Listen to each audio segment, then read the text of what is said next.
I didn't learn to trust people. Even as a little kid, I used to characterize, make snap judgments, turn people into caricatures of what they really were. Through my work, it's why I'm always using an animal body to portray something that's intensely human.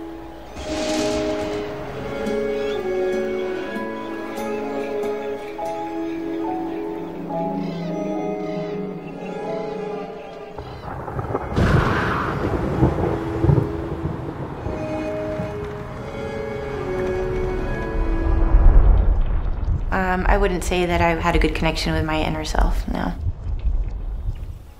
I blamed everything around me.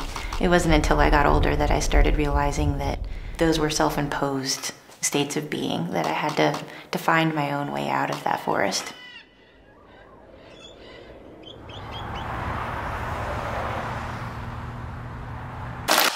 A lot of my work is about loneliness. It's one of those darker places that I'm comfortable with, even though I'm not happy when I'm there. But sometimes being lonely is easier than being scared.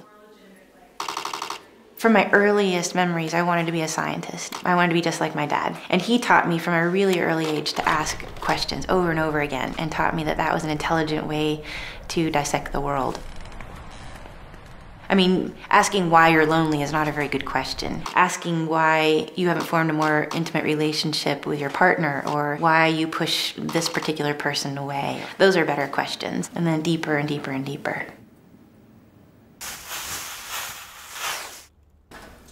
I use animal bodies to encapsulate some sort of human emotion or idea. These are portraits of people. There's parts of their bodies that don't belong there if they're animals. There's collarbones, there's belly buttons, there's human genitalia, plus just the gestures and the way that they're expressing themselves is completely off kilter with anything that's more primal. It's all very self-conscious and self-reflective. I might take an emotion like fear or aggression, and I'll spend a whole 2-year period designing maybe 6 to 8 different characters that are all dealing with fear and aggression, but in their own really private ways.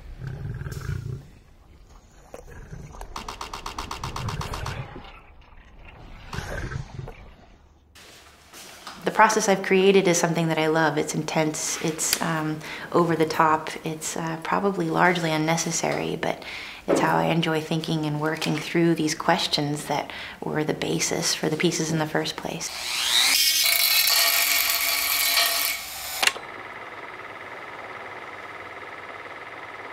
I've been married for almost 16 years and had a great partnership with my previous husband, but I wanted to be a mother.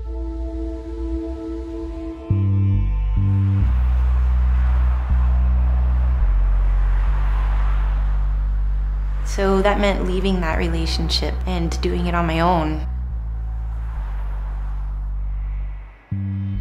At least that's what I thought for a while, but then Alessandro was like, you don't need to be on your own, and we both really, really wanted to be parents.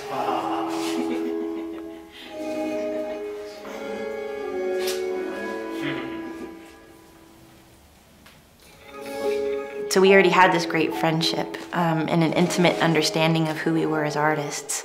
And then the fact that we both wanted to raise a child together just really made for an incredible beginning to a relationship. So we jumped off that cliff and landed with both feet, and we have an amazing little guy named Nicolo.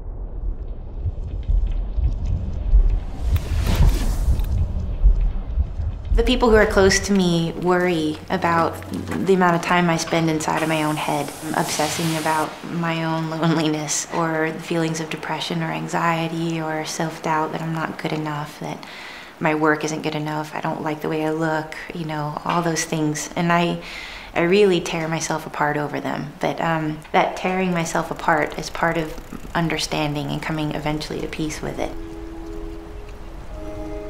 And I have to say, the thing I'm most grateful for on a day-to-day basis now is that I have someone who's more important than myself in my life.